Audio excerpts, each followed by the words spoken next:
প্ৰথমে ব্লেকমেইলিং তাৰ পিছত চৰণচুই ক্ষমা প্ৰথমে দেখুৱাই ল'ব বিচাৰিছো ভিডিঅ' ক্লিপ ভিডিঅ'টোত এজন ব্যক্তিয়ে এগৰাকী বৃদ্ধাৰ চৰণ চুইছে দেওবাৰৰ দিনটোৰ দৃশ্য এয়া ভিডিঅ'টোত দেখা বৃদ্ধাগৰাকীৰ চৰণ চোৱা ব্যক্তিজন অচিত সাহা চিনাকি কৰাই দিওঁ এইজন সাধু পুৰুষক প্ৰবঞ্চক ব্লেকমেইলাৰ দালালি অচিত সাহা মাটি আৰু ঋণ দিয়াৰ নামত দালালি কৰে সাহাই প্ৰমাণ এয়া মাটিৰ কাগজপত্ৰ ৰাখি ঋণ উলিয়াই দিয়াৰ প্ৰলোভন দিছিল এইটো পৰিয়ালক ঋণ দিয়াৰ নামত পৰিয়ালটোক চুচৰালে 12 বছৰ ঋণ উলিয়াই দিব নোৱাৰি প্ৰদান কৰিছিল ভাবুকি শুনক এইটো অডিও ক্লিপ আমরা চ্যালেঞ্জ করেছিলাম যে তাদের মাটি নেই কারণ আমাদের কাগজটা লাগে যান একটা বলবেন যে আমরা তাদের কাগজ দিয়েছিল তারা লোন নিছে টাকা নিয়ে টাকা দিলে কাগজ দিয়ে আমার ডাকিয়ে নাম জানো করবেন আমার মানে কে লোন নিয়েছে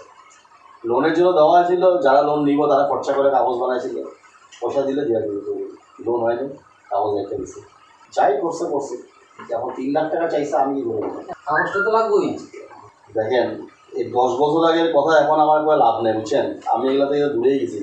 লোনের কাগজ সেই লোনটা কে করে লোনটা তো আমি করি তো আমি আপনাকে কাগজ দিছি হ্যাঁ তো আমি যারা লোন করায় দেবো এটা আপনি জানেন তো ওইটাই তো কথা পয়সা নিয়ে গেলেন তাহলে গল্প একটাই আছে বারবার চেঞ্জ হয়নি বুঝছেন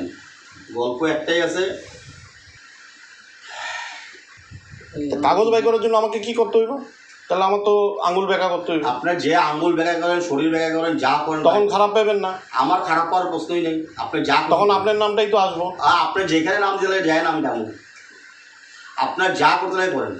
আপনার যা ভালো মনে হয় আঙ্গুল বেঁকা বন্দুকের বোতলে গুলি বোতলে তাও করেন আমি আপনার লগে আছি জান আর তো কিছু করার নেই বললেন না আপনি যা খুশি করেন আপনার যা করার আছে আপনি করেন যেখান থেকে আপনার শেষ হইব অডিঅ'টোত স্পষ্ট ঋণৰ নামত ডকুমেণ্ট বনাওঁতে খৰচ হৈছে 3 লাখ টকা লোনের জন্য দেওয়া হয়েছিল যারা লোন নিব তারা খরচা করে কাগজ বানাইছিল পয়সা দিলে দেওয়া দিল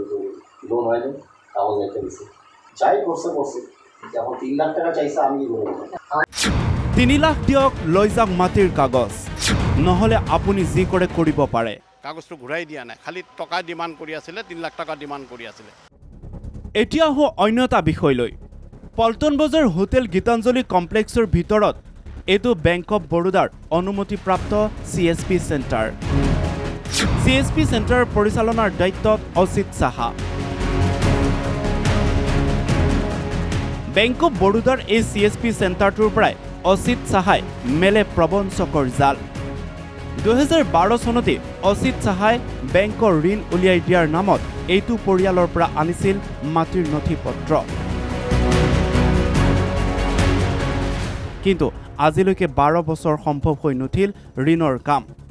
ইয়াৰ বিপৰীতে নথি পত্ৰ জব্দ কৰি সাহাই পৰিয়ালটোৰ ওপৰত আৰম্ভ কৰিছিল ব্লেকমেইলিং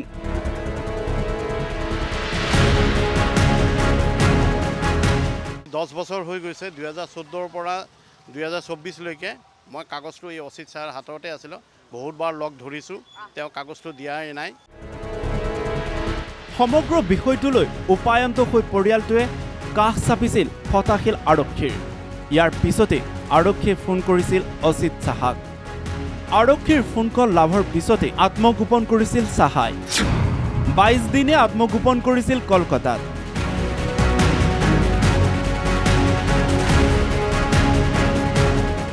আৰু 22 দিনৰ অন্তত ফটাশীল আৰক্ষী চকীত এয়া blackmail প্ৰবঞ্চক Achit Saha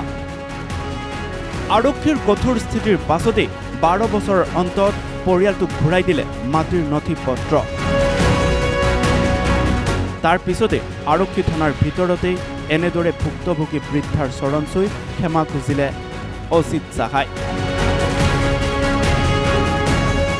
news desk report the news plus